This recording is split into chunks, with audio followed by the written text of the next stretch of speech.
Welcome to the Acts Church podcast. My name is Hunter Croft, and I am the worship leader here, and I also handle a lot of the media happenings here at the church, and so I'm here to lead the podcast today. Today, I am speaking with Steve Bragg, and he is one of our elders, and he serves in the Philippines as a missionary most of the time, and so he's back here in the States for a little while and is heading back over there in a little bit, so luckily we had a chance to grab him and do a podcast with him. You're in for a treat today, so I will get right to it. So today we have Steve Bragg with us today. Glad to have you here with us. He is an elder here at Acts Church, and he serves overseas in the Philippines as a missionary. Go ahead and introduce yourself. Hi, I'm Steve Bragg, and I've been with Acts Church for about 12 years now, I think. Man. Yeah. So I was a pastor who fell from the ministry, wandered in darkness for about 13 years, and then came to the end of that road of heartache and tragedy, and got down on my knees and asked if the Lord could help my life. That's when I was 49 years old. Yeah. I'm 60. I'll be 69 in May, so Nice. it's a while back. Yeah. But through this church, the elders were a big part of helping me repair my life, get back on track. I received a challenge to do something with my life, and that challenge turned out to be missionaries in the Philippines. Awesome. That's awesome. So how long have you been in the Philippines now? We got there in August of 2011, so about 6.5 years, but we've been serving there since 2005 is when we built the first church there. Oh, nice. So you do kind of short-term trips over there. Is that what you're doing before you were? Well, we received a $100 challenge to, there was a message preached on the parable of the talents, and then some of us were given $100 and asked to invest it into the kingdom. And so that $100 with the prayer of, Lord, what do you want me to do with this, became a challenge to build a church in my wife's community in the Philippines. She's Filipina. And they had no church there. So others got the idea of investing in that also. That was in 2005. So that $100 became pretty close to $4,000, and we built a little church there called Grace Chapel in my wife's community. And in 2006, we went to the dedication. Very cool. And then, so from 2006 to 2011, I formed a partnership with a Filipino pastor who's also a principal of elementary schools. Very cool. Amazing fella, and he did the groundwork, and I raised funds here, and then finally in 2011 we decided to do this full time as a family. Nice. Very cool. That's awesome. And so you and we actually have a connection that I met you through this church, but we had a different connection in that we both went to Boise Bible College, graduated from there. What year did you graduate from Boise Bible I graduated in 79. 79. Okay. And I graduated in, what was last year? 2016. Yeah, Wait, 2017. Yeah. When were you born? I was born in 94. 94. So yeah, I was 30 when I graduated. So Oh, wow. so that dates me quite a bit. Yeah, I was 22 when I graduated. Is that right? 22, yeah. Yeah, I did the fast track to get through there. But that was a good part of my life, even though after I graduated, I fell from the ministry. I'd had some drug issues and alcohol issues before I entered college, and then after they crept back up in my life. But there at that college for 4 years, I really learned the Bible. I really learned the Word of God. Yeah. And that was my anchor when I made my turn back. Yeah. Was good to have that to come back to. Was knowing God's Word and knowing, well, I'd forgotten a lot of it, but knowing that's where I needed to go to get my life back right. That's awesome. Yeah. Yeah. You even had, did you have Mr. Cornett while you were there? Dale Cornett. He came just as I graduated. Okay, It was yeah. Lee Magnus who taught Greek when I was there. Oh, okay. So he left just as he was still teaching one class my senior year. It was just him and 3 students learning Greek, their 3rd year of Greek. Right. So he was only got 3 years of Greek now. That was the most that anyone was able. Like everyone had started Greek their sophomore year Right. or late. I just didn't start Greek till my junior year, so I only had 2 years of it. Right. I had a couple of friends who were in their 3rd year of Greek with him, and I took 2 years of Greek. It's still Greek. Yeah. Yes, I know. So we share that in common, and so that's kind of cool that we had that connection. So I just wanted Plus, to. I was there at your graduation. Yes, you were. Yeah. I didn't know you at the time. I had never heard of Acts Church at that point, but you were there. Dana Williamson came and did a 3.5-month internship there. I remember that. He's your classmate, graduated with you. Yeah, he was a good friend of mine. We were especially good friends freshman year. And then he got really wrapped up in the church he was serving in Idaho, and so he was on campus for class, and he was gone to, and they were out of town, so he was gone serving there, and then so I didn't see him as much after freshman year, but yeah, he was a cool guy, very cool guy. He got to do an internship there. It was very cool. Yeah, and then he came back and he got engaged right away as soon as he got back, and I think they're married now. Yeah, I think so. I haven't seen him since much graduation. to the disappointment of some of the Filipino girls. Oh, are they? Yeah. Tall white guy. I went to Cambodia. My aunt and uncle live in Cambodia, and I remember one time my uncle was teaching at it was like a leadership training week, and my brother and I were there with them that whole week, and we didn't really talk to anyone there because they all spoke Khmer and we spoke English, and a few of the leaders in the church would talk to us a little bit, and they would, we'd eat meals with them and stuff like that. But we didn't talk to anybody who was there for the actual training. And at the end of that week, all of a sudden, all of the Khmer girls wanted to take pictures with me and my brother, even though we had never talked to them before, because they're like these tall white guys. They're so fascinated by. Post them on Facebook. But yes, yeah, I'm sure they posted them, and it was just so funny to us. I don't know if it's so much of the idea it's white. You're just different. Yeah, it's from a different country. Yeah, these foreigners are here, and it's the white that they could tell that we were not from not from there. Stuck out. Well, we were a little more red at that time from the sun. Right. But yeah, it was a good trip to Cambodia. We talked about the Philippines and Cambodia, and they seem pretty similar, at least climate wise. I don't know what typical day in the Philippines look like for weather, but in Cambodia, a typical day is 95. So when I get up in the morning, I do a weather report. Mm-hmm. Today is going to be very sunny, hot, and muggy. Yes, pretty much with possible thunderstorms. 5 days a week. Yeah. Yeah, I have Phnom Penh, the capital of Cambodia, on my weather app, and I'll just compare. The weather today in Camas, Washington is 45 degrees and rainy. The weather in Phnom Penh today is 95 degrees and maybe rainy or just very, very humid. Yeah. Always very humid there. So I actually enjoyed that weather a lot. I enjoyed it except for one particular day where I was stuck out on a concrete slab and had no shade at all, and I was cooking out there. But so tell me, Steve, we talked about how this all began with Grace Chapel and in the community that your wife is it the one that she grew up in, and then did she move to America? Is that what happened? She grew up in this community. It's called Patnon, and her specific area where she is called Padang, which is a barangay, and a barangay is a small community. So the city of Patnon has 28 barangays that it consists of, or smaller communities. Okay. So we built a church there in her barangay, in her community where she was raised.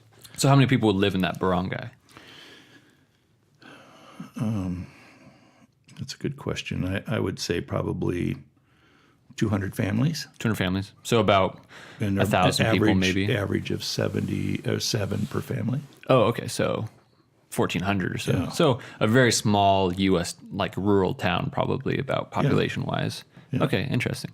And it's all farming. It's all rural. Okay, so the island that I'm on, is mostly rural. They've got 3 large cities where there might be 50 to 80,000 people, but mostly they're just smaller rural farming communities. Okay, cool. Very cool. They still plow with a buffalo. Oh, really? That's cool. And a wood plow or a metal one. Yeah. And they hook the buffalo on a yoke, and he pulls it through. And they're knee deep in water and mud. So rice paddies. And Rice. Do they grow anything else? Yeah, they grow some corn. They grow some different kinds of beans. Nice. Yeah, on the off season of rice, but the main is either rice or sugarcane. Oh, cool. Very cool. Yeah. That'd be interesting to go visit and see. And so how has your ministry there grown since that small church that you started? We, when I got there in 2006 for the dedication, there were 2 people that had brought the congregation together for the dedication service. And there was maybe 60, 70 people there for the dedication service. One was Pastor Alagos. He, at that time in his 27 years of ministry, he had planted 27 churches. Wow, man. And then there was Brother Jojo. Everybody goes by nicknames there. Guadencio Valdez is his name. Oh, I can see why you would go by a nickname. Shorten that. It's a lot better. So, and he was a part of the El Shaddai, which is a good story too. I'll tell that story. But okay. He was a part of the El Shaddai, which is sanctioned by the Catholic Church. Okay. And they're basically just young people that feel a call to serve God, and they don't have the means or the ability to go to be a priest. So the Catholic Church uses them, and their ministry is primarily in the remote areas, which all of our churches are. Yeah. They're in the remote areas, and so they're taught primarily by discipleship, and they just do some awesome preaching, and their youth groups are dynamic. They have very little training by the Catholic Church, and so what they do is they're sent out like the 70 in the Bible, and they're not allowed to carry anything with them. They can't carry any money. They can't carry any clothes. They can't carry any food. They can only carry a Bible. That's cool. Yeah. I mean, scary, but cool. Yeah, it is. And before Pastor Jojo joined us, he was 8 years as their administrator for our island, which is one of the bigger islands. And so it's all done by discipleship. But for 8 years now, he has traveled each week. They get an assignment to go to a barangay in a remote area, and these places are remote. The best way to describe them is jungle. Yeah. Out in the jungle. I think I've seen pictures that you've posted on Facebook, and it looks like you're in the jungle, and then off in the distance in the jungle is a little house that's still part of the jungle. Yeah, a little bamboo house. Yeah. So what they do is they get together on Monday, and they don't all have Bibles, so they study together and they figure out what their message is going to be, and they're allowed to carry the Bible with them, and they'll go to maybe several communities that week, and they're reading the Bible. They're looking for messages. They're looking for devotions, and eventually they discover by reading the Bible that what it teaches is not the same as the Catholic Church. Oh. And so a lot of them have to come to a decision of, what do I do with this? The Bible is telling me something entirely different than what I've been raised. And they reach a point where they have to make a decision. What do I do with this truth that God has revealed to me? And some of them stay in as a ministry, and some of them never make the transition. And some of them eventually leave, and they'll start independent churches. Well, Jojo was one of those. After 8 years or 10 years of just reading his Bible every day, every week, he had come to a place where he could no longer teach the Catholic doctrine. And so he was one of the people that had called the congregation together, but at that time he was hoping to use the chapel for his El Shaddai meetings, which he did in the beginning. Mm-hmm. And then Pastor Alagos at that time was in a denomination, and so Pastor Alagos and I became great friends. We all became great friends, all three of us, just instantly. But Jojo went back into the El Shaddai denomination, and I formed a unique relationship with Pastor Alagos. He knows the language. He knows the culture. Mm-hmm. On our island, there are 7 different cultures and 7 different languages. Man. And those languages can't communicate with each other. Really? It's not like just different dialects of the same language. It's different dialects, but they don't communicate with each other. Oh, okay. They're totally different. Interesting. They have a common language. It's now called Filipino. It used to be called Tagalog. And but you have to be educated to learn Tagalog because most kids are just raised in their own dialect. Mm-hmm. So when we travel to different churches, that's one of his skills. We tried to count how many languages he knows, and it's somewhere around 16. Man, yeah, that's impressive. It is impressive. He's impressive, and he's just a man of God in every way. And God married the two of us together, and so from 2006 to 2011, I was getting people excited about the ministry, and people were contributing money. We planted 2 more churches. Mm-hmm. And so by the time I got there in 2011, we were 3 churches already. Wow.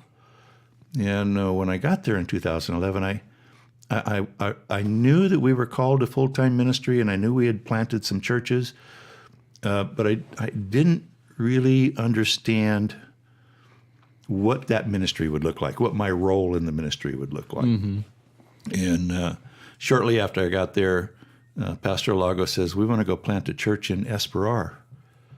And I said, okay. And I had enough money with me to do a church plant. Mm-hmm. At that time, we did a 2-night concert where we would do, sing a lot of Christian songs. The teenagers, they would do skits and dances, interpretive dances, all Christian. And then Pastor Lagos would preach a sermon. And so, of course, these are very, very remote communities, and you do something big like this, and everybody turns out. Mm-hmm. And so we did that the first night. He had an altar call the first night, and we had maybe 40 or 50 people. Wow. Including the barangay captain. Yeah. And she ran up. She just ran up when he did the altar call, tears just shooting out of her eyes. And so what we did that for 2 nights. Mm-hmm. And what we do is we get the names of the people that come forward, and then we do a visitation. Mm-hmm. We start little Bible studies. Yeah. Sometimes 2 or 3 or 4, depending on how big the community is. And the idea is that over time, over several months, we move those Bible studies together. Yeah, where they're all together. Mm-hmm. And then we start a worship service. Mm-hmm. Usually in somebody's home. Esperar, the worship service was 2 worship service because there was too many people. Mm-hmm. So we have both of them are what we call house churches. Uh-huh. Yeah. And then eventually, if it's big enough, then we go in and we do a concrete church that they can worship in. And from there, ministries are launched. Or sometimes the communities are very small, and the house church just makes the most sense. Yeah.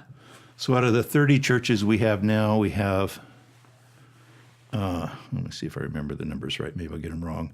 I think it's 18 churches that have concrete buildings. Oh, okay. So it's not like a rare thing that happens. No, and then the rest of them, whatever that number is, 12 or 13, is our house churches. Very cool. That's really cool. And they all have their own pastor. They all have that loves on them and is a part of their community, mm-hmm. understands their language, understands their culture, because the cultures can be very, very different. Yeah. From one barangay to the next, or one city to the next. So they're very, very diverse. It's not like a common culture really among an island in the Philippines. That sounds how does that happen? How do they stay so I don't know, is the word homogenous, or how do they keep such unique cultures among all those people? How do they do that? The church is Jesus Christ, and so the church is based on Him and the confession of Him. Matthew 16, who do people say that I am? You're the Christ, the Son of the living God. And then in 18, Jesus says, well, upon this I will build my church, which is the confession of Jesus Christ. So He is the church, and all of those that have been saved become His church. In 1 Corinthians chapter 1, verse 2, it says, to the church of God that's in Corinth. So the church of God is in all cities, and everyone who calls upon the name of the Lord God, in every place. Yeah. So each of these communities have come to know Jesus Christ as their Lord and Savior, and therefore they are the church in that local community. And they come together on Sunday to worship and praise God. But they'll do it in such a way that is unique to their own culture. So the songs can be different. The way that they worship can be different. The style depends a lot on the pastor. Yeah. What their backgrounds are. Some of our pastors come from many different denominations. But like JoJo, they've been reading the Bible, and they come to know God uniquely. And so some of our churches have a little bit of a higher worship service, that's more, looking for the word, liturgical. Yeah, liturgical. And some of them are very, very loose. But they're all people that have been saved by the Lord Jesus Christ, worshiping God for the many praises and the things that He's done in their lives. Very cool. And so by having, instead of one pastor overseeing, 15 churches and one pastor overseeing the other 15 churches, you have a local pastor in each of these churches that's able to. I think that's really important when you're doing mission work, is to be able to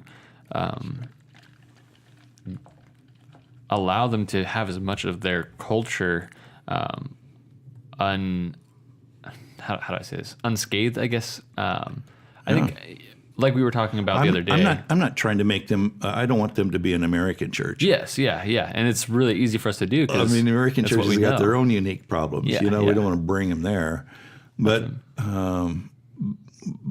to let them worship God as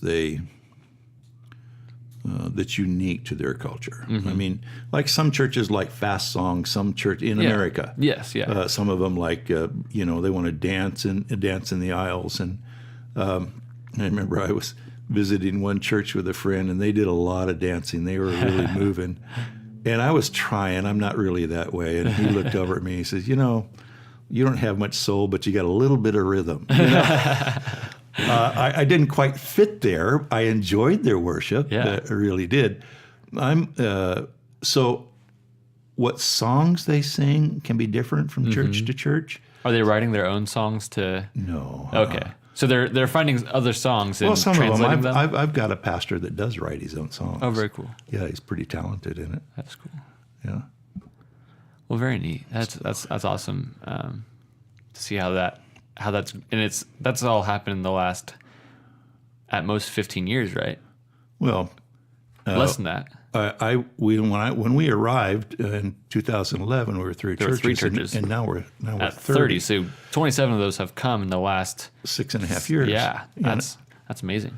And we're on target to add maybe three more churches this year. Wow, that's very cool. Yeah. So Steve, how has the approach? You mentioned how you'd start with a two-night crusade. Yeah, like an event, which I imagine there's not a whole lot of events in a small community like that. So everyone comes out to the event, right. And then you do follow-ups, and you have these small house churches all meeting, and then they kind of congregate into one larger church. Has that changed at all over the years of planting churches? It has. River Rock Church, Philippines does something. We try to combine the social gospel with the gospel of Jesus Christ. Jesus did that. When he went into a town, he healed people. He showed his compassion. He showed his love for them, and then he gave them the message. And that's kind of what we do there. We have feeding programs for children in a lot of our churches, especially when we first go in. Weekly, we'll feed the children a nutritious meal. Most of them in these communities are moderate to severely malnourished. In one little tiny community we went into that had only 50 or 60 homes, we identified 69 children that were moderate to severely malnourished. And we've discovered by going in with once a week, feeding them a very nutritious meal, it really makes a big difference. And they see our love for them, through this. We're not just going in and talking about the love of Jesus, but we're actually demonstrating it. A lot of our people have gotten clothes together and sent boxes of clothes together, and we come into communities with new clothes. I remember one time we got 17 boxes, and several of them had baby clothes in them.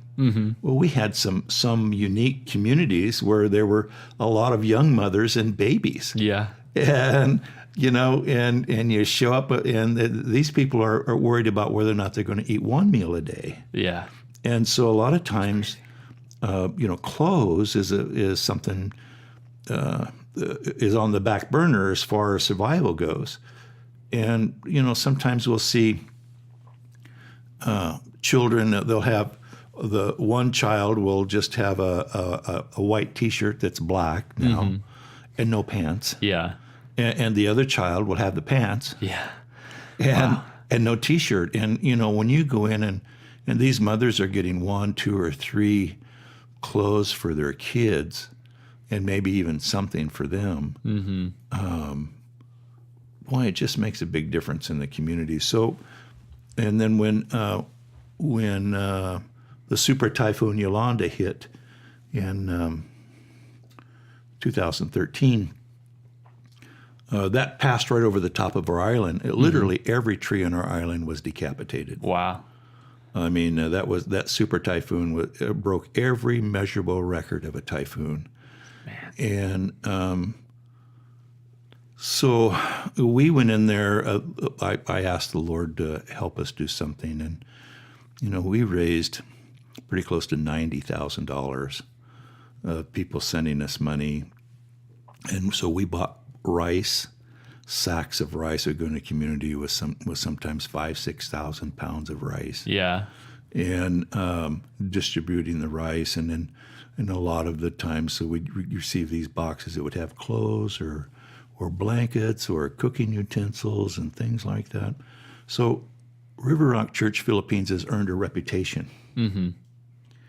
And so it's no longer us looking for churches, but we get invitations from all over the Philippines to come start churches. Because they know, regardless of their knowledge of what you do spiritually, they know that physically it is good for their community. Socially, it is good for their community. It is, because not only is that reputation just in what we can do for them through the social gospel, but there's a transformation that happens in these communities. When you go in, the communities we go into, one of the things, the way we pick a community, it has to have no church at all. And so most of the time we're going in with a fresh gospel. They've never heard it, or they've never heard of biblical gospel. Would they have heard Catholic doctrine before? Yes. Okay, so everybody there is pretty much... Everybody, even the remote villages, they'll get a visit from the Catholic priest once a year, usually during the festival. And so usually there's some sort of a place where they can worship the Catholic Church. But so they've never heard the biblical gospel. And so when we go in and people start responding to the gospel. They surrender their lives. They ask for forgiveness. The sin has been removed as a barrier between them and God. And now they start praying, and God starts hearing their prayers and answering prayers. Yeah. God does a tremendous transformation in communities. Wow. Crops get better, water gets better, the health of the people gets better, sicknesses are not as much. In one town we went into, Tagampai, and on another island, we have 15 churches on the island of Palawan and 15 on our island, which is Panay. But over on Palawan, the second church we started there in Tagampai, that community flooded every year because there's typhoons every year. Yeah. And every year, and sometimes they would get 8 to 10 inches of water. Man. Every year. All of their houses were built on Stilts. Stilts, yeah. And so anyway, we went in there and we started a church. That was 4 years ago. They've never flooded since then. Really? Wow. In 4 years, they've never had a flood Man. since we started the church. That's a God thing. Yeah. I mean, amazing. That's a God thing. So people are starting to raise crops. They're having, before they couldn't raise crops. They couldn't, if they raised chickens, they were attached to the side of the house. They couldn't put them on the ground. They couldn't raise pigs on the ground. I remember one house we stayed in, we had to walk a plank out to the bathroom, which was on stilts. Yeah. And then there at the bathroom, on the other side of the wall is a pig that they're raising. They all just live on stilts. Yeah, and but with the weather and God's blessing, that community it is transformed. The community leaders now they recognize that transformation, and so now they are actually helping us get into other remote communities. Not so much, part of it's the social gospel, but a lot of it is, now they're going to church, now they understand the gospel, and they're evangelistic in that they want to start new churches. And so the only thing holding us back from being 100 churches right now is enough leaders. Yeah, that is something that I remember encountering in Cambodia was they could be sending out and planting so many churches, but they just needed to. The leaders needed more time to develop in spiritual maturity before they were able. They became Christians a year ago. How could they go out and I mean, for sure God does it, but I think as a standard, it takes more time to raise leaders. So what is there a program you go through, or how are leaders chosen and developed in the Philippines? God has been really good about bringing us. There's several different ways. One of them is God has been very good about bringing us mature pastors, like Pastor Jojo is a good example of that. We have another one, Pastor La Chica, who's closer to my age. And he was in a denomination that was more about titles and positions and things. He has a heart just to start churches. He just wants to start churches. And so he came to us and he started talking with us and make sure we had similar doctrines and teachings and things like that. And he said, I have one goal, and that's at 59 years old, he said, Lord, keep me alive long enough to build 5 more churches.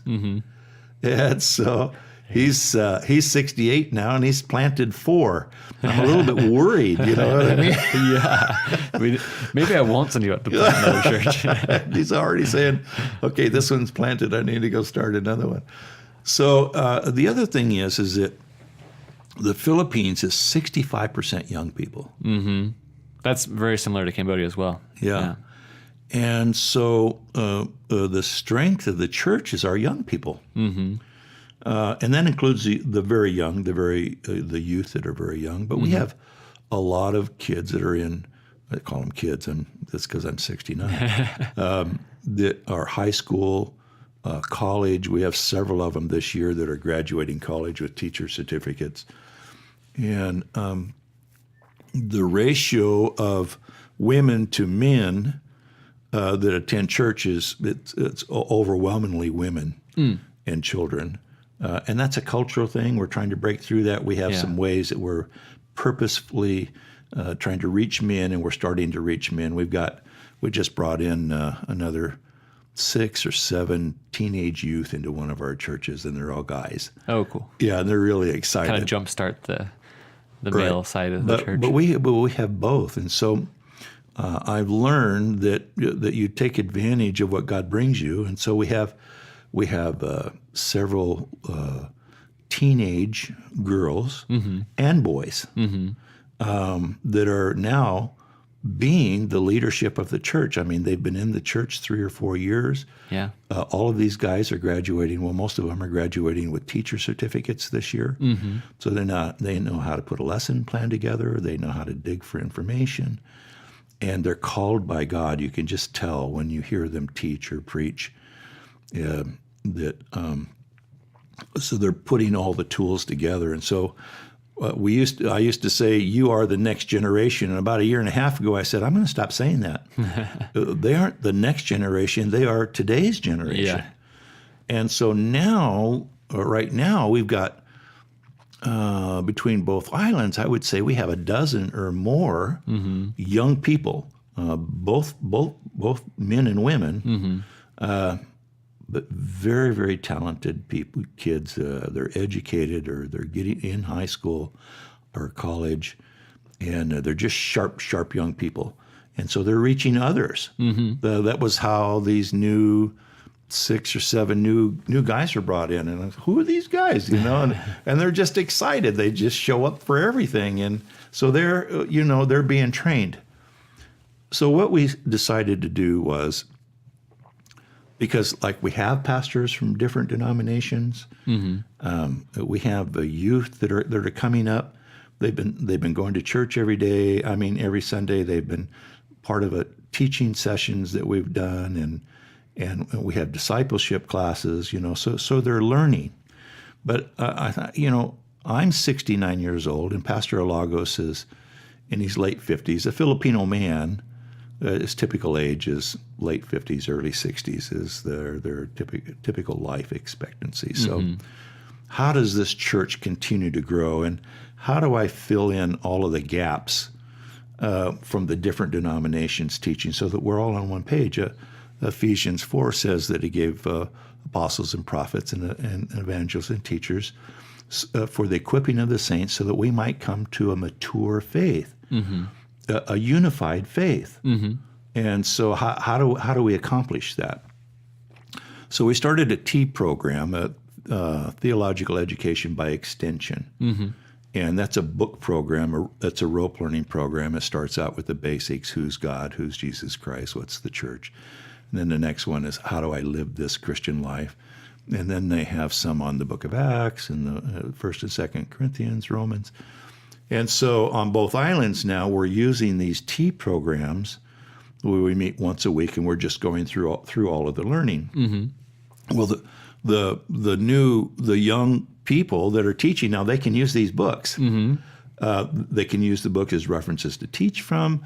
They can get people together and lead others through the programs. Plus, they're learning the basic knowledge.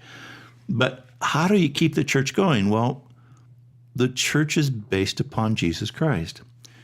And it's the Bible who reveals who God is. For me, the Bible is not just a place to learn a bunch of teachings and to make sure we're all on the same page with what does this teaching mean, but it reveals God. Its purpose is to God reveal himself. It's written by the Holy Spirit so that we might know God. Yeah. And know who we are, and know what that means, how we connect. And so my goal now is to give them a good foundation in the Bible where they learn who God is. And if they're all studying out of the same Bible, and they all have the same tools to be able to understand God's word as he wants us to understand it, not as we want want it to say, but Yeah. how does God? So we started a more in-depth. And so last year at our convention, we have a annual convention, and then where we get all the pastors and church leaders together. And then we also have a youth camp where we get all the youth together. So there's 2 times when all the churches from both islands come together. So last year we invited Pastor Joshua Williamson, Okay. and from Hawaii, Oh, nice. and he brought 6 of their youth to the youth camp, and then we had him back out again in October for the convention. He taught biblical preaching. How do you preach being true to what the passages are saying? You can do it topically, but it's easier to do it exegetically, where you're just saying, okay, let's verse by verse. What is this saying? How does it fit? How does it fit in the context, the immediate context, the larger context, and so on? And then how do you deliver a message based upon what God is trying to say? Being true to what God's revealing about himself, you need to be true to be able to teach that in a good way. So he did 3 days of that intense. He did 17 lessons in 3 days. I felt so sorry for him. Oh, wow. And then Dr. Voorhees of Boise Bible College, Yes, yeah. who's the new president of Boise Bible College. When I was out at the convention in May, he kept wondering, how do I help? How do I help what you guys are doing? And then finally he came up with the idea of, I'd like to teach a biblical interpretation. I took that class with him. Yeah. And I thought, oh, man, this fits, that's a God thing. Here I am. And it's a college president, a professor who wants to come out to the Philippines and teach us how do you study the Bible correctly. Yeah. Not to go at it and say, there's what my pastor taught me or my church taught me or here's what I think it says. But How do you humble yourself? how do you read it in such a way that you allow God to reveal himself to you? And not inject your own desires and we do that. biases. We want God to be good as long as he fits our notion of good. Yeah. Or we want God to be just as long as he fits our notion of justice. Yeah. Or salvation or church or whatever. It could be very innocent in that something that is true you really want to preach about, and so you're trying to get something that you know to be true out of a scripture that is not saying that particular truth, and you end up missing the truth altogether because you miss. And the truth is greater scripture. than what you were trying to inject into it. Yes, exactly. Awesome, because I've encountered that myself. I've gone, I think I'm missing what the scripture is talking about. I kind of had those two backwards. We should have had Dr. Voorhees first. Oh, maybe. Yeah. How do I read from the Bible to understand what God's trying to say? And then Pastor Joshua, how do I communicate this? Yes. He got it backwards. But these kids, these young people and the pastors were just drinking it up. And I would test them, sometimes the high school kids, seniors or juniors, or even a college kid, I would test them. I would ask them, what do you think about when he said this or that? And they're thoughtful, and they're writing things down, and they're learning. They're like sponges. Yeah. And so it's working. Yeah, it's not just going over their heads. They're engaging with it. And both Pastor Joshua and Dr. Voorhees were very keen on being able to teach at their level, and their level, what we decided was freshman college level is the way we taught those two courses. Now we've got one more coming up, and Pastor David's coming. Oh, yes, yeah. And he's going to teach apologetics. Very cool. So how do I know my faith? Is the Bible that I believe in really the Bible? Is it reliable? Is the God I believe in, is it really a God, or is this just blind faith? Yeah. You know what I mean? And so if I'm going to dedicate my life to something, I want to know that it's real. And so now he'll give them that foundation of your faith is solid, and here's how to defend that faith, and here's how to teach in such a way that when people have questions about, was there really a flood? You know what I mean? Or did the Israelites walk on dry ground, or did they go through the Red Sea in 10 inches of water? You know what I mean? Did God really create in 6 days? If he didn't, a whole lot of the Bible is wrong. And if it's wrong, if all of everything that talks, even in the New Testament, talks about God creating the world, so if you take all of those verses out that he didn't create in 6 days, well, how much of the rest of the Bible is not true? You know what I mean? Yeah. So once you understand that the Bible is real and you know why it's real and why it's the truth, and you can defend it in your own heart and in the heart of someone else. So I think with those three tools, I don't know what's coming after that, but I think with those three tools plus the T program, we're raising a lot of people without Bible college, but raising them to know their faith, to know their Bible, to be able to go to the Bible, to understand it, to be able to communicate it well, to be able to defend their faith. And I think we're just giving them the key so that the church continues as his church, not my church, not Pastor Alagos' church, not River Rock Church Philippines Church. What do we teach? What do we believe? Yeah. But they have the Bible. What does the Bible teach? Like Pastor Jojo. He's reading the Bible for 10 years, and he's going, wait a minute, this is not saying what I used to believe. Yeah. And so that's the beauty of being God's church. Yeah. And his church in the Philippines. It's unique. Yes. It's still his church. It's still all about him. It's still all about God. New.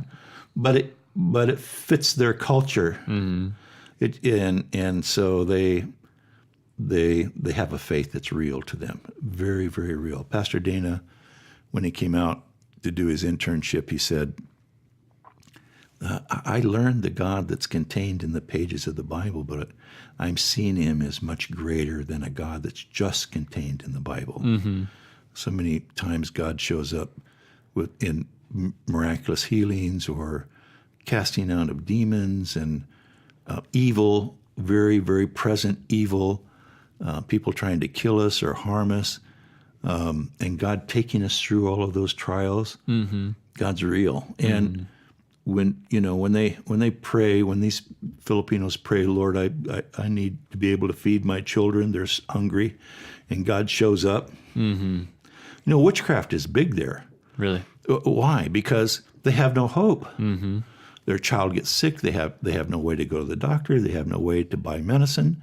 They have no way to help that child. The child's either going to get better or he's going to die. And there's nothing outside of that can help it. Yeah. So that's why the local witch doctor is so powerful. Yes, he does incantations and blows smoke in their face, whatever that's their only hope. Well, when we come in there with Jesus Christ and God is real, God does answer prayers and God does healings and he does miraculous things, and he does make sure that your kids are going to be able to go to school if you're down on your knees asking him for that, or to feed a hungry child that's crying because it's hungry. God does answer prayers. He's real. And that becomes very, very real in a culture that's very, very poor and very, very dependent. And when you teach them to depend on a God who's faithful, who's really real, you just see God in such a different way, a miraculous way, a powerful way, a majestic way. And he's an awesome God. That's awesome. Very cool. Now, you, I heard mentioned that you're writing a book currently. What's that book about? What are you hoping it will be?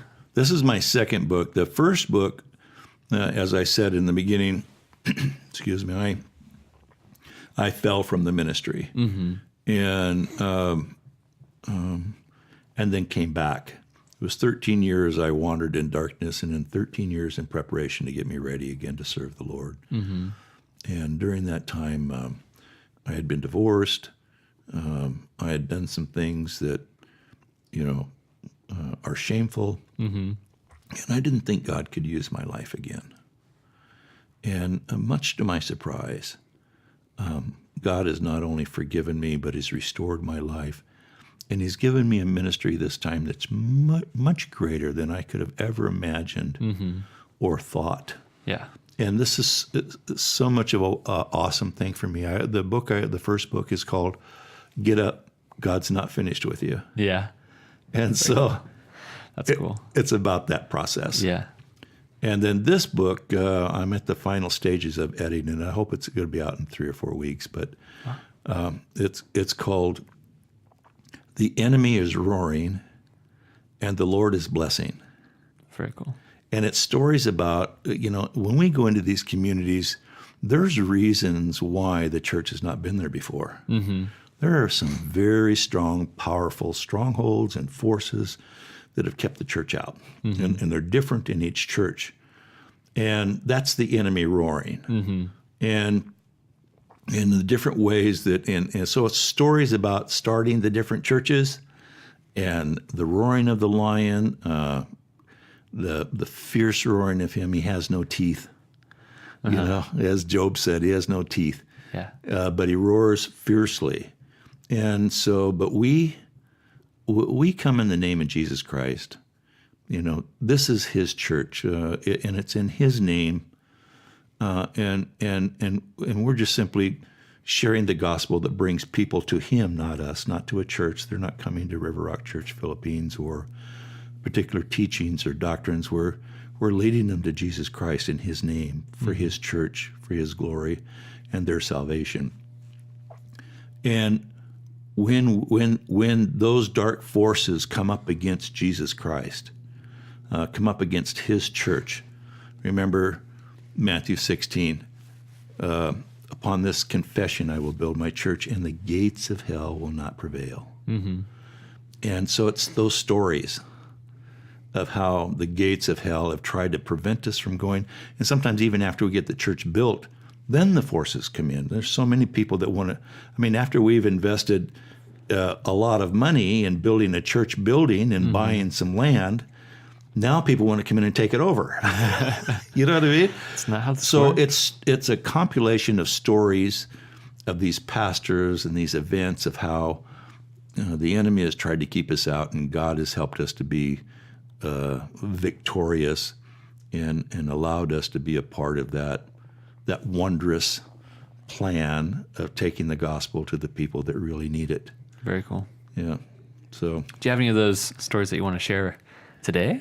Do you have time for any yes, of I those? do. There's a story about Bibi. The background, she was healed. The background of this was Pastor Jojo was in an area controlled by the MPA, which is the New People's Army, and it's a rebel force. It's a communist rebel force, and they were very active in the mid 80s and late 80s, and they're a guerrilla army force, and so they're not so active now. Although just recently, within the last 6 months, because of ISIS coming back in, they're becoming more active. But during this time, a year and a half ago, 2 years ago, they were pretty much inactive, and they live in mountainous areas that are quite defendable, very defendable from the Filipino army or police force coming in, and they're fortresses. The whole area is a fortress. The mountains, the valleys, and everything, they use them to protect themselves and to protect their people that are inside. Well, Pastor Jojo's uncle is the commander of the MPA for that area. Wow. And his father, who's passed away, was known for his legendary bravery as one of those, and another uncle teaches combat. So he as a young man, as a teenager, tried marijuana and got into a little bit of trouble, but then he found the Lord, which was in the Catholic Church, and his life became something entirely different. And so for that 8 years, as he's visiting these churches, he's finding ways to take them food and finding ways to help them, and his heart is for them. And then he comes to River Rock Church Philippines, And we planted a church in Esperar. That was that church. And we had no pastor. For almost 2 years, we had no pastor. Pastor Lagos and I were going up there. And so when Jojo comes and asks to join us, he says, I want to have a church somewhere. I'd like to have a church in my hometown. Well, his hometown is Esperar. So how fortunate. Yeah. So anyway, this is kind of the background. But so the NPA now, as we establish the Esperar Church, and then Pastor Jojo starts reaching out to another community called Calapadan, which is further into their area. Before he could go there, start a house church, it's still a house church. Before he could go there, he had to get permission. And his uncle said, who's the commander, he said, you just give me a couple of weeks, let me make sure that everybody's good with it and you're going to be safe coming in. And so he got permission to go in, and he started a little house church there. Just a beautiful area, but as you go through, there's a killing field. Wow. I mean, it's quite something. And people will come in and out with motorcycles and watch us. They're protecting us because also in these areas are high criminal element. Because there's no police, there's no army. They can't. They're too afraid to go up there. They're keeping the army out. So as Pastor Jojo says, even the salesman won't go there.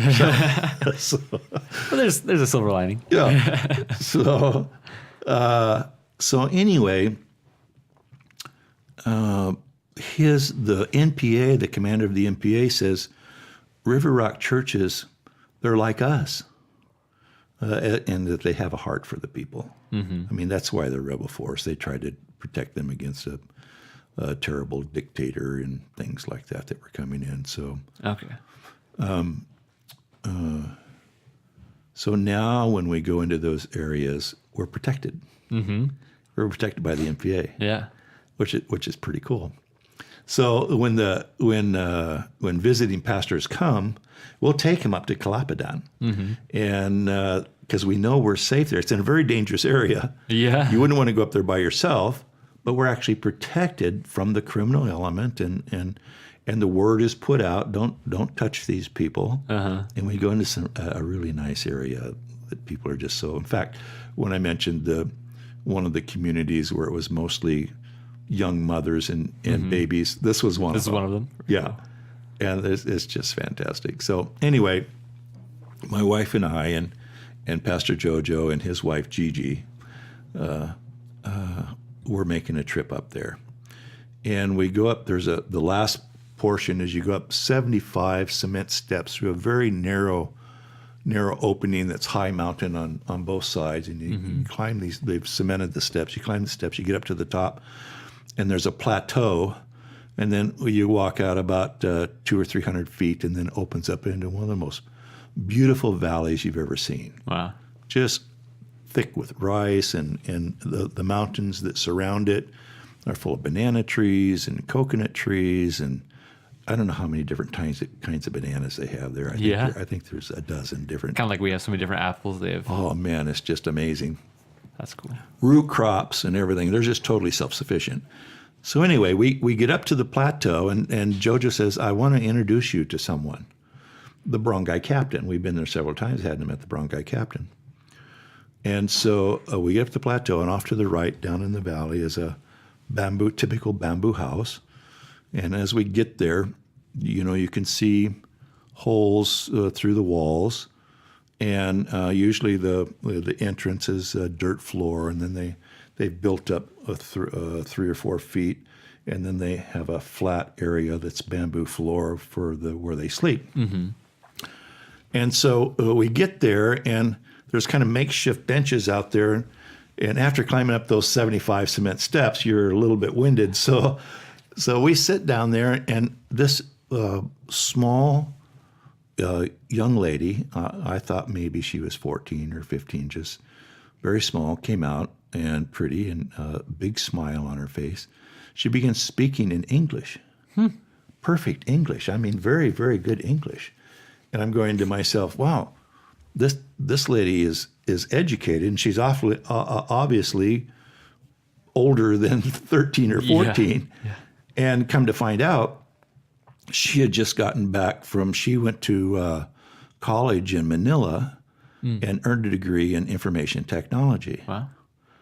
And so as she's telling me the story, she got hired by Petron Corporation, which is the largest oil corporation in Manila. Mm-hmm. And I'm thinking to myself, wow, here's a dirt floor, bamboo house. She goes to one of the best colleges in Manila, does well enough that she gets hired by a major corporation. Mm-hmm. And I'm thinking, wow, what a blessing. Uh-huh. What a huge blessing. Because what's typical about the Filipino people is they will sacrifice. I mean, they've probably mortgaged all of their land and begged and borrowed money from distant cousins and, all to make this all happen. Mm-hmm. They've sacrificed a lot. And so when a child gets through college, and if they actually get a job, which is pretty remote, but if they get a job, then what they do is they help their family. Yeah. That's what my wife did. When she graduated, she couldn't as a teacher. She couldn't earn enough money as a teacher, so she went to Hong Kong, worked there for 8 years, and she paid off all the family debts because the mother and father had sent her and her 6 siblings through college. Plus, she sent several of her nieces through college, and Wow. and so that's the Filipino culture. That's typical. Mm-hmm. So I'm thinking to myself, wow, this is going to be a huge blessing. Uh-huh. She got a job. She graduated from college, an awesome job. She's going to get paid good money there at Petron. And so I've got a big smile on my face. Well, she said, I had, when I went up there for the job, she had to get a medical. She had to get a medical. And so she went in there and they discovered that she has rheumatic heart disease. And I noticed she had just a little bit of a limp. And rheumatic heart disease is curable, but it takes a lot of medicine over a long period of time, a year or so. This family can't afford. I mean, one month of medicine would be the equivalent to all of the money that they would make in 3 months. Wow. And that's pretty typical for the Philippines. I mean, sometimes they can go to a free clinic and get diagnosed, but they don't have the money for the Can't medication. afford the medication afterwards. And a lot of times we've helped people. We've helped people that have been diagnosed or dying of pneumonia or something, and they've got the prescription, but they can't fill it. And so we've helped some that way, even saved some lives. Where this one man was pretty close to death, but we were able to go get him the medicine plus prayers and things. And Things that are totally curable. yeah. Yeah. So here she sits with a disease that won't allow her to go to work. If untreated, could actually be life-threatening, definitely debilitating. And there's no hope. I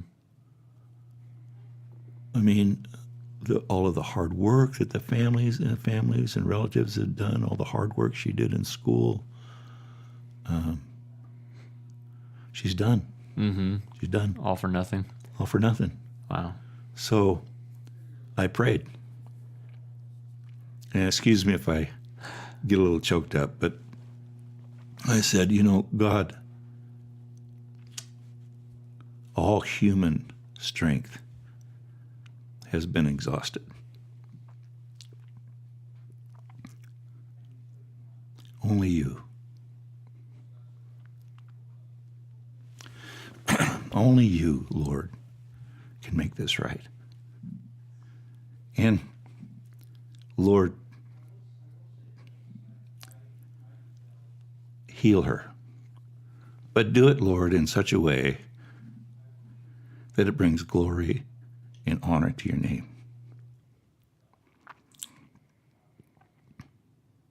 So that the people of Calapadan and this family will know you are God.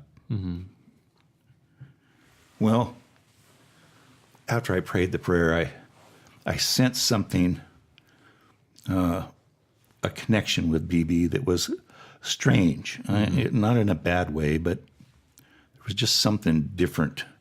And so we went and had our worship service, and I was preaching, and And I could see her eyes were moving and they were down, and it showed something was going on with her. I didn't know what it was, and I felt a sensitivity to it. And then we left, and we had to go back down another 8 kilometers to Esperar, and we did an afternoon service in Esperar. Well, we get to Esperar. There was no anything immediate healing or anything. I've never experienced a healing up until this time. I'd never experienced anything like that, and but I knew that the only way to make this right would be through the power of God. So we get to Esperar, and I hadn't been to Esperar in a long time, maybe a year or so, and I get there, and there's a lady in her mid-late 50s, and a very small lady, and she comes up and she grabs my hands, and she's looking at me in the eyes and saying, oh, and she's speaking in Filipino, and she's just, I'm a little bit embarrassed because she won't let go of my hands, and she's just, smiling and speaking to me in Filipino, and I have no idea what she's talking about. And finally, I worked my way loose, and then she grabs me again, and she's holding my hands, talking to me, and finally, Pastor Jojo walks by, and I said, what's going on here? Who's this lady? Well, when I said that Pastor Lagos and I, before Pastor Jojo went up there, we were going up there monthly to this church because they had no pastor. And one of the house churches was a lady who had huge rashes. She had rashes all over her body. Her hair was falling out. She had been to the doctor several times. She had tried several medications. And big sores and splotches and red rashes, and she was constantly scratching herself. She couldn't stop scratching, and she was one of the house churches. So 3 months in a row, we prayed for a healing for her, and I'd never experienced a healing, and so we would pray for a healing, and I would immediately open my eyes to see if she's healed. Well, she's still got, rashes all over. So this happened 3 times. Well, when this lady that was grabbing my hands, I didn't recognize her. Oh. This was that lady. And Pastor Joe goes, this is the lady that you prayed for with the rashes. And her skin was nice and clean, and her hair had all grown back. Wow. And so that's what she was just appreciative. That's why she was grabbing her hands. That the prayers worked. Look. Yeah. Wow. So I'm thinking to myself, Lord, are you going to heal BB? Here's the first time I've experienced a healing. This lady standing in front of me, perfectly healed. And, rainy season hit. And so that lasts for 3 months, and you can't get to Calapadan with rainy season. But weekly I would ask Jojo, have you heard from BB? Is she healed? Because I just kind of felt like that's what was going to happen. And he would say, no, I haven't been there yet. So one day we're down at one of our other churches in Ananii, and we're done. We're coming back, and we are asked to drop off a youth pastor and one of his youth. And the youth pastor said, can you pray for this lady? She's having to drop out of school. She's got rheumatic heart disorder. And so we prayed for her, and they got out of the van and went in the house. I turned to my wife and I said, wow, isn't that strange? She's got the same disease as BB. Have you heard anything about BB? And my wife said, no, not yet. And just then, the phone rings, my phone. And I pick it up, and it's Pastor Jojo. And he's excited. He's so excited. In fact, he's so excited he can't speak English anymore. He's just forgotten all the English words. He's speaking to me in Filipino. And I'm going, what? And finally he kept saying, Boods. Well, Boods is my wife's nickname, Boods. Oh, yeah. So I hand the phone to her. She's speaking in Filipino, and she's excited, and she's animated, and her eyes are big. And whatever conversation is going on there, it's very, very exciting and fast. And so finally she hangs up the phone, and she looks at me and she said, Dad,